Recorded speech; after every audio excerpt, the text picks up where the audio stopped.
Hello, hello. Another time from out of the mud, connected and protected. This is Drew Mitchell. I'm gonna start the day off the top of my head and out of my heart. Well, I was wondering why it was so hard for people to come together in a sense that the masses couldn't get behind those leading the way into areas of being self-productive on a mass scale. I would say, and be congenial with each other in the process, not bickering and conflicting with the fact that we didn't know so we could get in line and learn. And I came to someone who explained it somewhat in this manner. The brainwashing is so strong on these people that it takes prolonged periods of time, 5 years of constantly pounding the pavement with this information, trying to get it out to all the mediums of information. The problem with that is you have a lot of people, low ranking minions, new converts in them, and they believe because they were recently converted that they absolutely right and they absolutely wrong. Those just now converting to the church, they the strongest defenders of those indoctrined and those doctrines. Those to the new Islamic faith, well, will fight you worse than those who were brought up in it for the last 60 years. They in it, but won't fight like new converts. He found a new, and then they'll go back and they'll take somebody like me, for instance, and they'll say, oh, he just found a new truth that we didn't see. They think some people like one didn't look at Islam, at Judaism, didn't look at Christianity, at Buddhism, Taoism. They think that all we looked at was the TV. And he came to the conclusion and came to these conclusions. That's not the case. We study it all. We study their religion, their economics, education, their entertainment, their labor, their law, their sex, their war, and their health programs. All these things say that they geared to conjure us, subjugate us, put us under their thumb, and the next untold number of years, for the next untold number of years. What they didn't expect is that some of us would figure it all out. And I'm going to come to tell you at this point that it might seem as though they came in with a knowledge of how to do what they did and put us into subjection to them. But I got to give you a little different insight into that because they came and they studied us for hundreds of years first. They didn't automatically know that we would subject ourselves to their domination just from the threat of being killed. Because we were fearless. We didn't care nothing about dying. Not for ours, for our land, for our people, for our love of each other. They say we didn't try to get them off the land and that we welcomed them with open arms. And in some cases, that was true because the first thing about it was trade, trade agreements, and they came from across the waters to here. And then when they found us here, they thought we was just plain out stupid. But we had been living the way we had been living amongst each other for I don't know, untold, what they would call eons of time. And that more or less always had its balance in the fact that we were a people of each other, for each other, and with each other. We respected each other. We loved each other because we was all family, all of one blood, basically, and that was the blood of the land that they came in and started spilling all over the place. And as I said, they came in and they studied us first.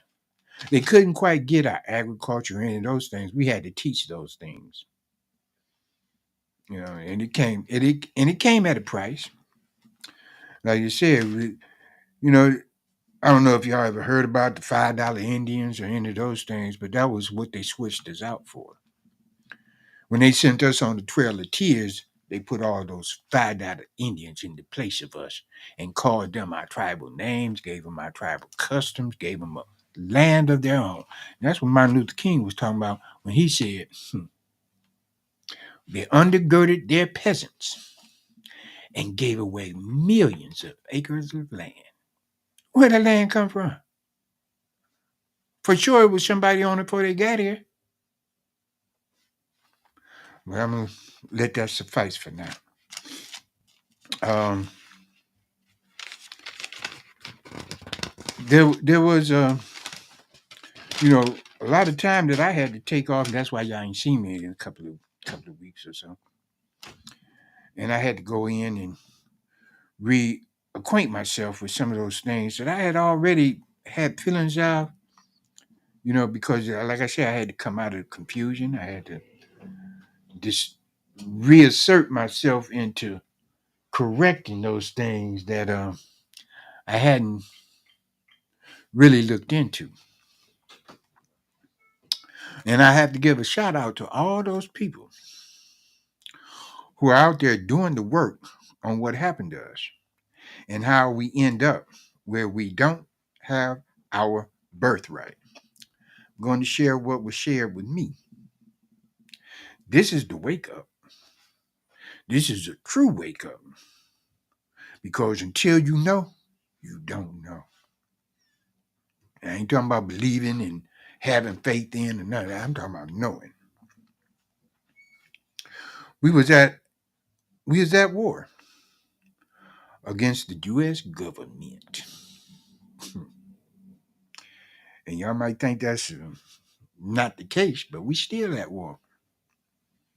That's why so many things are taking place today, and so much of it is in this last election because I just say it like this: the power structure is truly changing hands, and it's on its way out. So they're facing the closeout. I could get some more information on that to the degree that I can specifically say what is going to take place, not what is taking place, what's going to take place. And I think I have enough ability now to decode some of these things so that I can even give some informed predictions. Um, like I said, we was at war against the U.S. government. You don't know we lost our identity from trying to hide from their assassins. And this is not just information that I got from myself. This was shared with me, as I said. You don't know the assassins was about, and we're going to get into it. The first thing to know is that the United States, a federal corporation owned by the Crown of England, owned and the Vicar, primarily a British holding, used to be two corporations, the Virginia Trading Company, Northwest Trading Company, as our overseers, as the overseers of what they call the 13 colonies. Let's see here. In the course of these two corporations merging, what we know as the Revolutionary War, they told us that the Indians, this is the receipt for that, were scalping the cowboys, and told us that was some of the Native Americans, $5 Indians, created by the Dawes Rolls and Act, the census, could pay $5 and get Indian nationality, which allotted you land. That's what I was saying about Martin Luther King. You gave away millions of acres of land. The Trail of Tears was when they switched us out, as I said before, and Andrew Jackson was the president at the time, or the leading general. Just look up Genghis Khan, that is, his descents and descendants. Said before the Moors was called the Etruscans, and before they became Moors.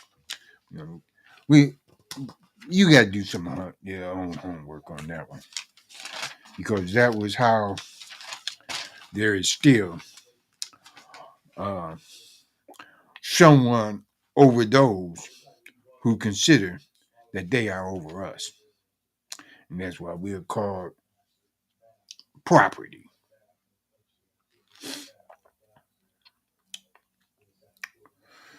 Well, let's see here. We ain't gonna go into all of that today.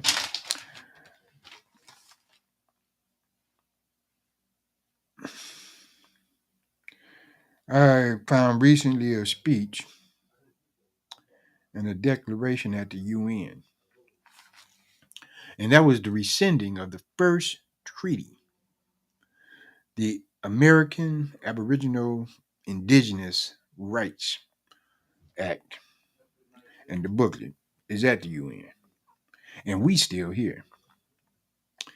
And this was a speech given by Standing Bear, bloodline family descendants, the people of the first contact, American Indian, the principal leader, Makalazoid Asa Migway. Asa Migway, first treaty signed with King James. The Pilgrim Wampanoag Peace Treaty was signed on March 22nd, 1621, by the leaders of the Plymouth Colony. Plymouth Colony, remember Plymouth? You know, we didn't land on Plymouth Rock. Plymouth Rock landed on us. And the Massasoit, the chief of the Wampanoag people. The treaty was a defensive alliance.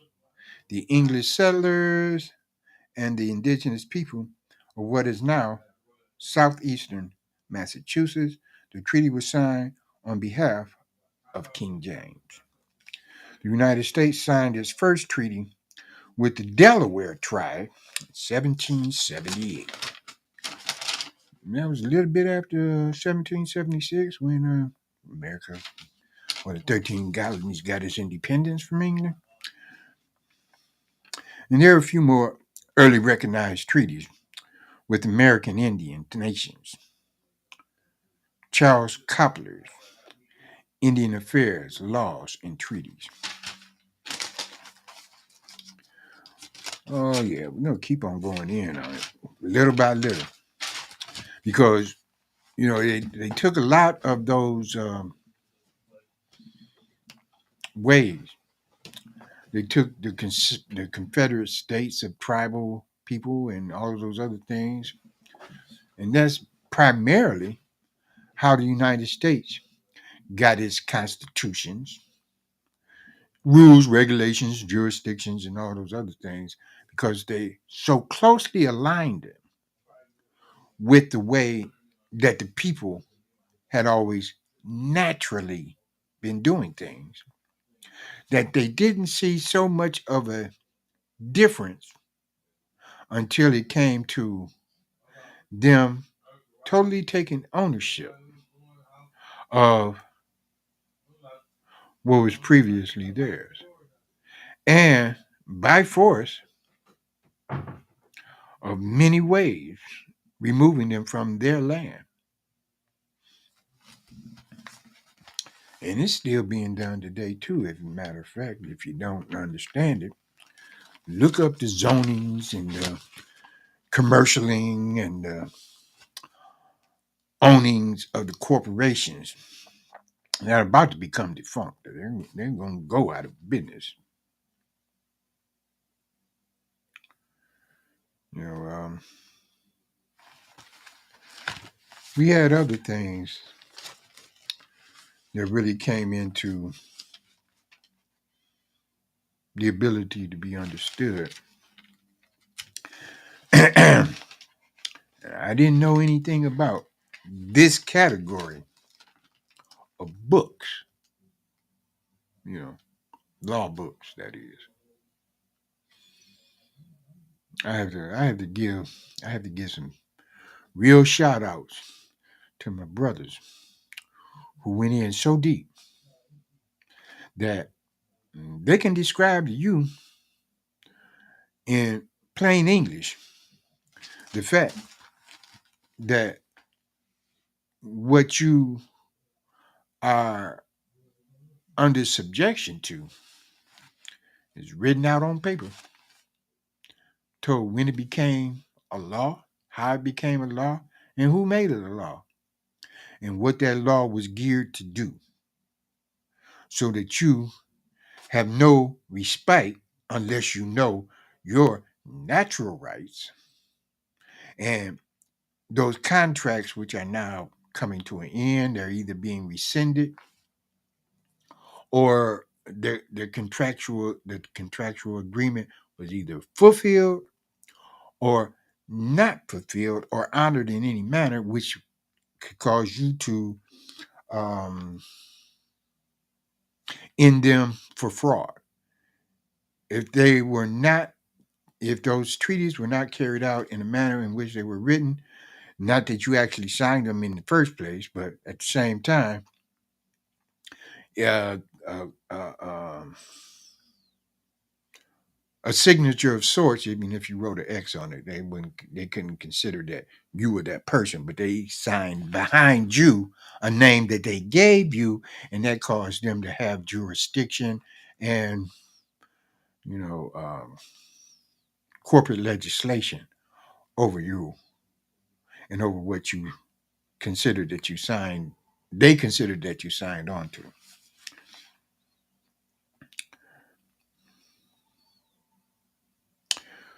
We went through a whole lot of things. Mm.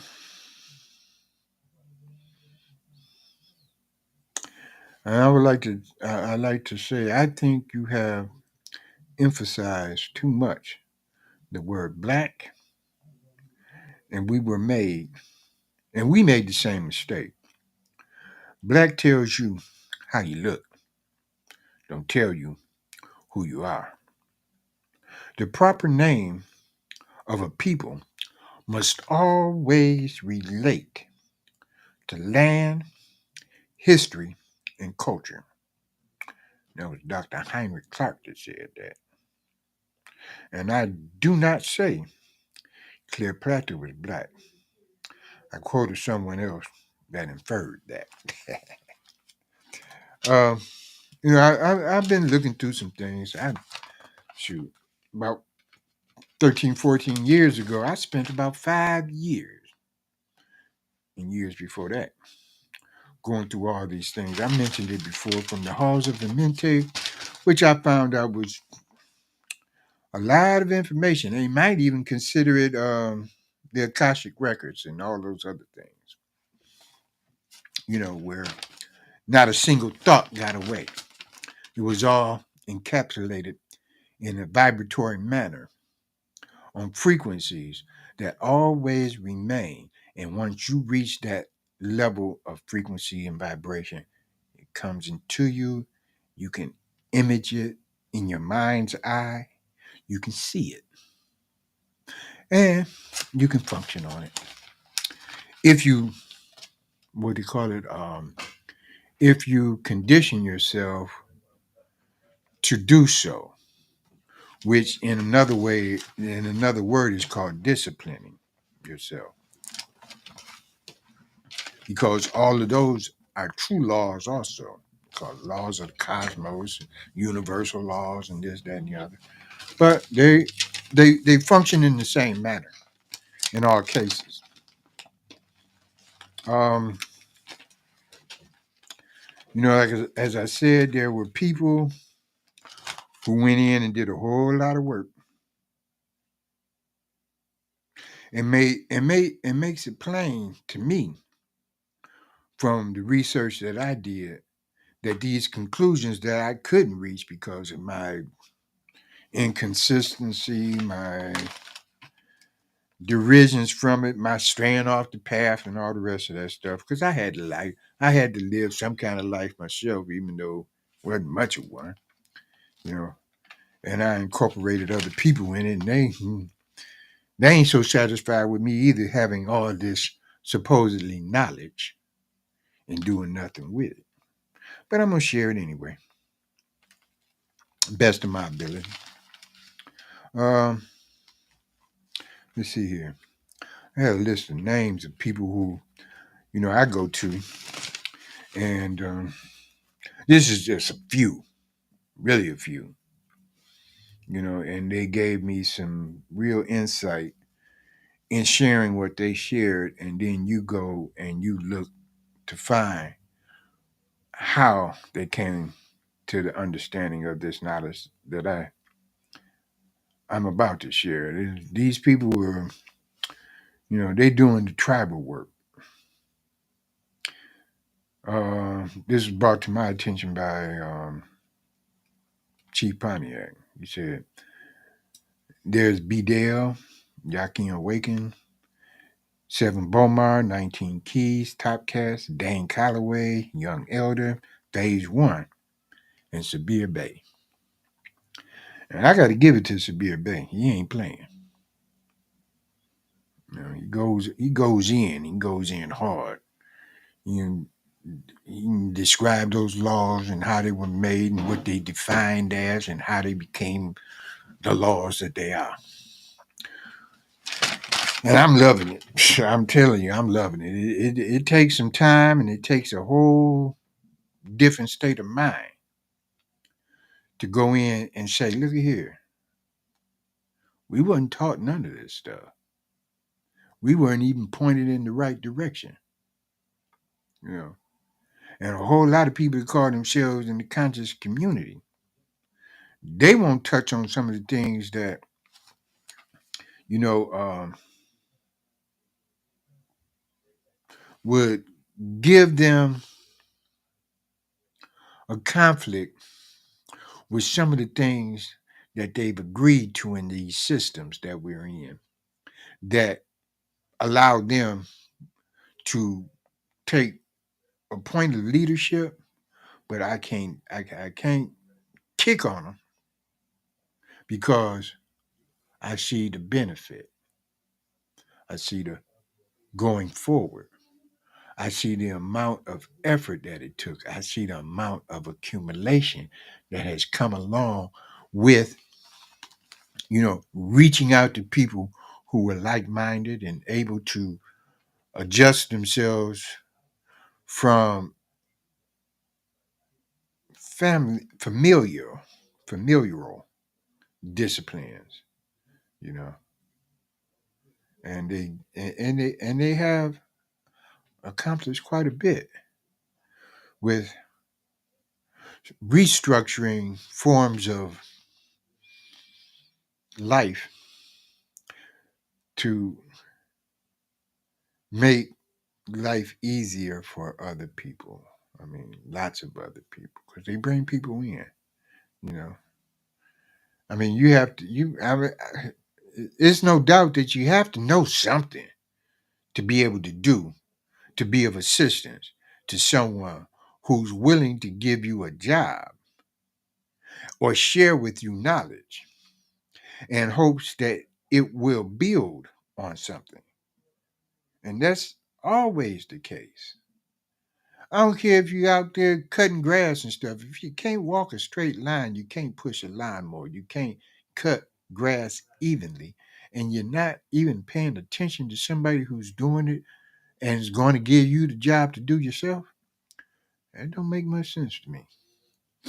You know, that's why it was always that men took the young men and they learned after being nurtured by the women and so on and so forth to a point where they could go and hang with the men and they learn from the men the things that you know would be of service to the tribes as the men did those things.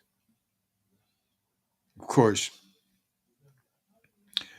those things usually amounted to the overall good for all. And it has truly amazed me about my own inner conflicts, how many times I had to fight against myself not to feel as though I felt I was a weakling or I felt I was, soft or any of those other things that most people have real problems with when it comes down to peer pressure and groups that they're in because they don't totally understand that it was our nature that produced our spirituality. And that spirituality is relevant to nature because coming from the earth, as it's said, or being earthborn and being being in the evolutionary process of this planet, all of us are coming together as one, and then it got altered, and you know all the pollution and so on and so forth, which is the same thing that happened to us.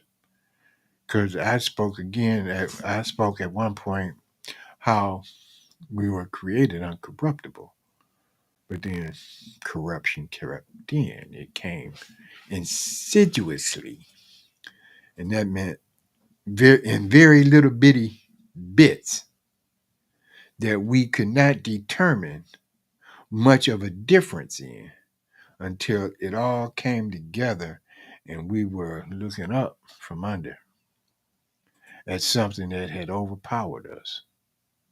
And this is mostly from your in your inward parts because some of the natural things that we do and are and you know is our ways were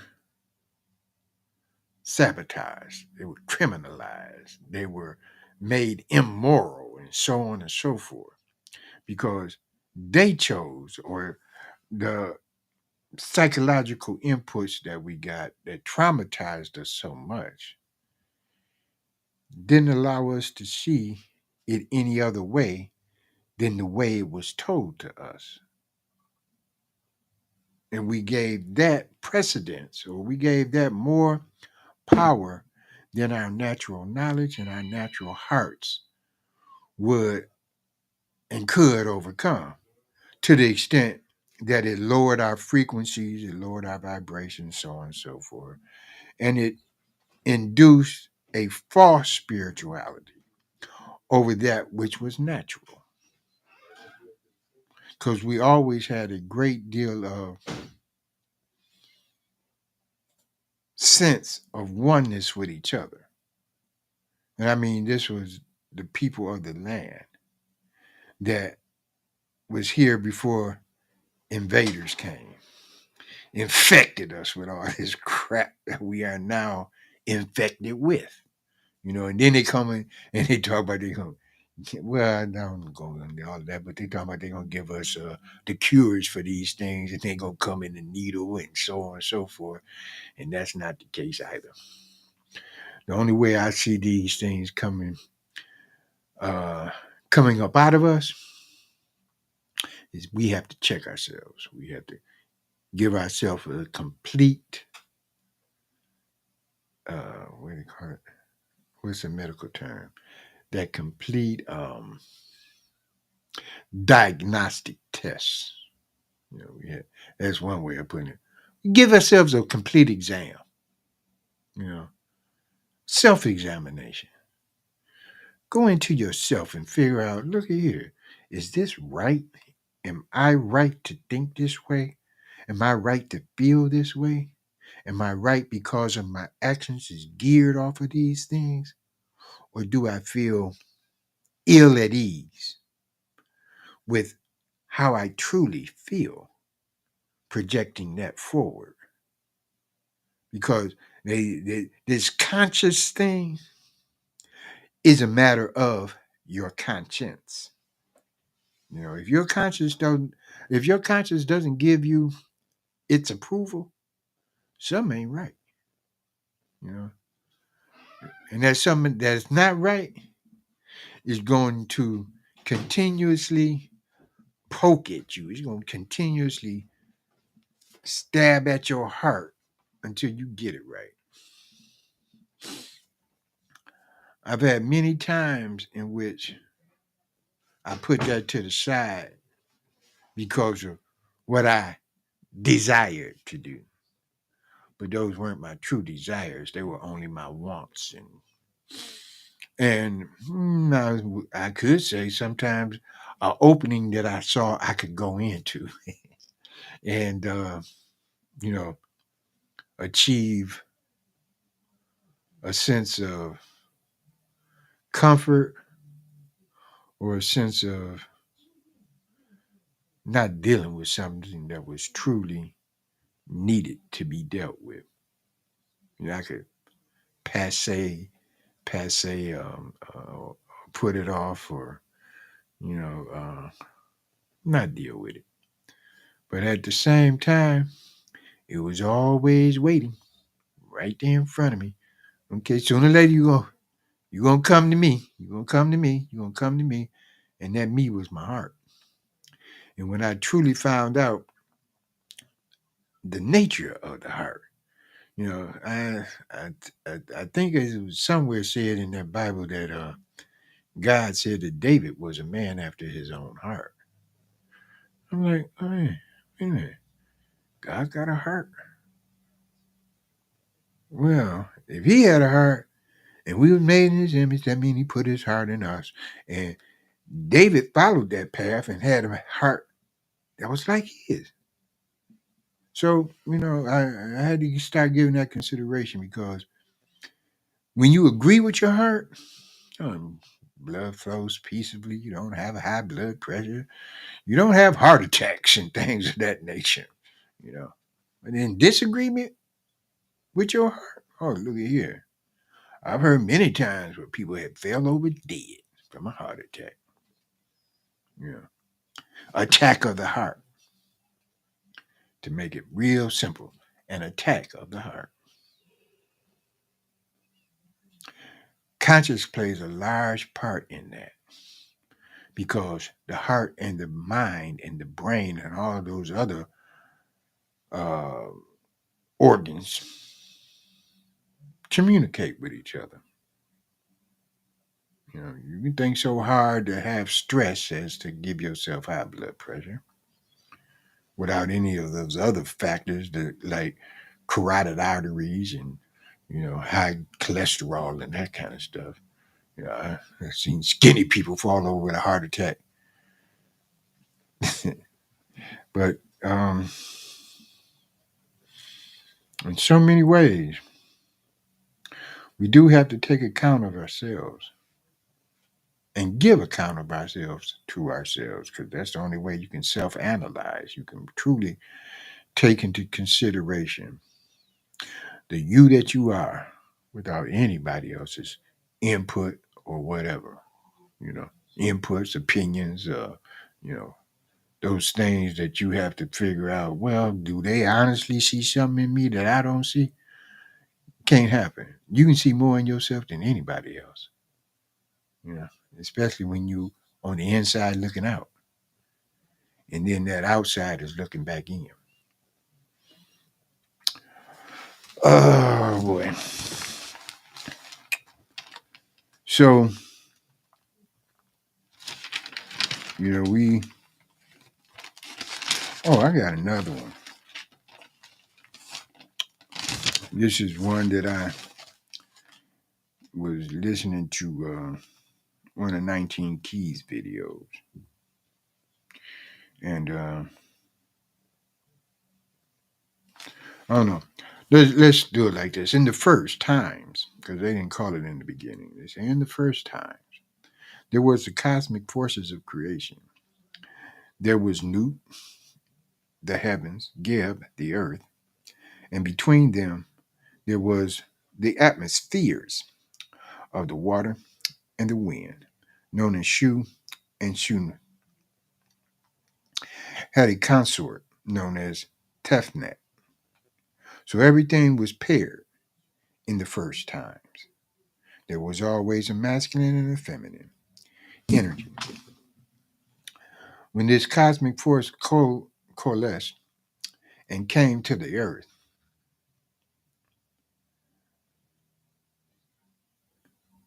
when it came to the earth plane, it came as a man and a woman, and there were four there, two pairs. There were Us, the divine mother, and Uster, the divine father. There was Nebuset, the sister of Us, and Set, the brother of Asar.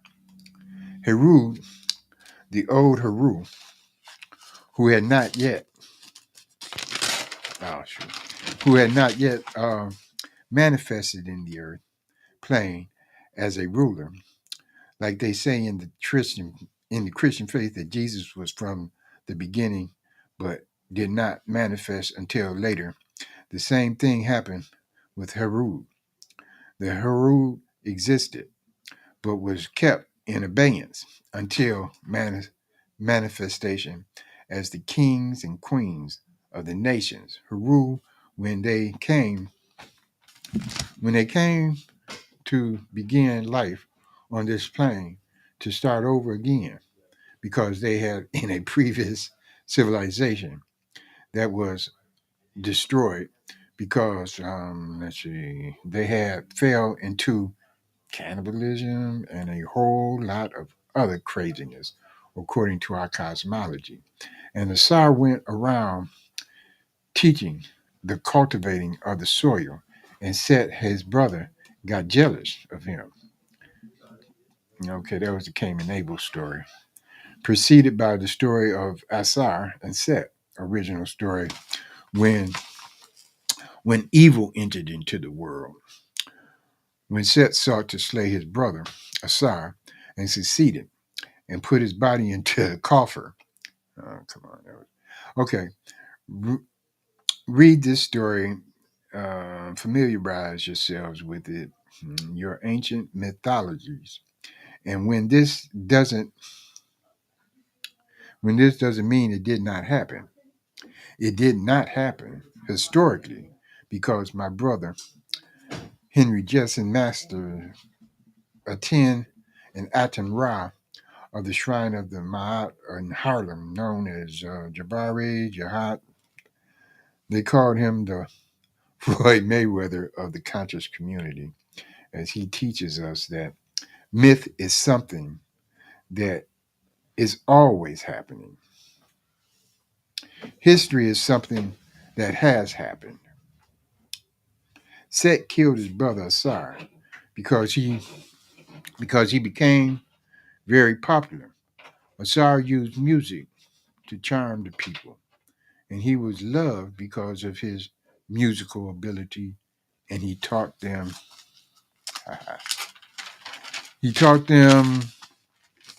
stop all this killing and to cultivate most of their food, so they would not have to be slaughtering all of these animals. This is why Set became jealous of Asar. Now, a side view, this is what messed up our deity practices. Because in the Cain and Abel story, Cain brought his offering, a pulsa, which are vegetables, ground food to offer to God, according to the story. And Abel brought the fat of a bullock. How do you get the fat of that male ram? He had to kill it. The ram, however, the shepherd's deity, loved this. Wait a minute. Let's say the fat of that male ram. He had to kill it. The ram, however, the shepherd's deity, loved this burning flesh. It was wonderful to his nostrils. In the Bible, it says a sweet smelling savor. I used to wonder about that all the time. You know, how odors went up to heaven and so on and so forth.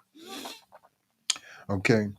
And was the first put down of a more mainly vegetable lifestyle and the embrace of a meat eating lifestyle.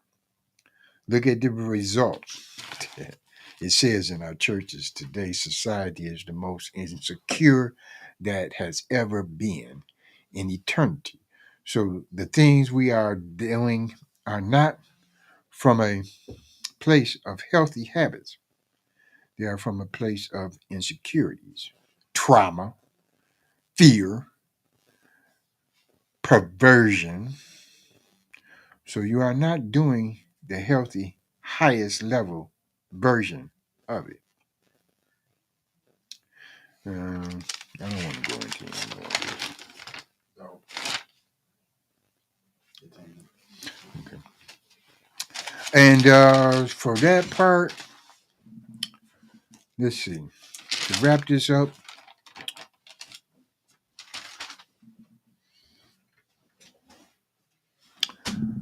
I like I said, I got a lot more to put together in a concise order so that I can make it understandable. Like I said, this is off the top of my head. Things that I have been looking at, and I didn't get into all that I looked at. You know, it's quite a bit, but it gave me a more clarity of mind to say that there are things that are going to be going on, and I'm going to have some ability to be able to relate those things in a manner that it can be understood. And that's even from government, from Trump taking office, and what's going to be recalibrated, redone, made of no consequence, and those things that are going to be pertinent to us as a people. And I mean not just uh, melanated people, all people in this country and on this land.